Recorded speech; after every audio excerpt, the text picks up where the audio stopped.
Сіздерге Стамбул қаласында транспортпен қатынау үшін Стамбул метросын пайдаланамыз. Сол үшін Стамбул метро трейн приложениесін жүктеп алу керек.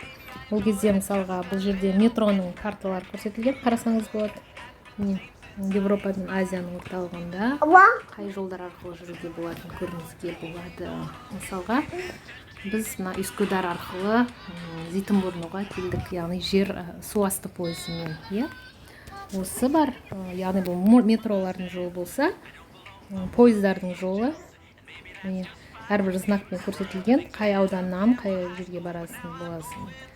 Сабиха Gökçen'нан мысалы түсетін болсаңыз, осы пойызбен ең соңғы станок Кадикойға келуіңіз болады, немесе мына аралық чекмесі дейді, яғни станциядан өтіп Üsküdarға өтуге болады. Üsküdarдан мына Европа бөлікке өтуге болады, кез келген районға.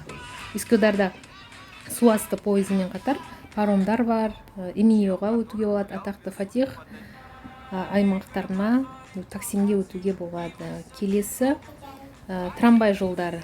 Трамвай жолдарын қарайтын болсаңыздар, міне картада көрсетілген. Көбінесе кейбір жерлері көрсетілген, көбінесе Европа аймақтарында екен.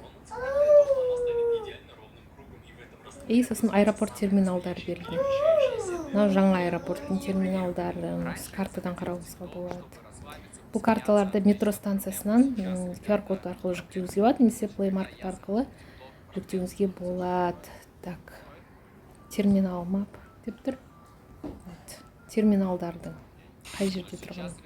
Біз алдында келген кезде 14-ші есікке келген болатынбыз.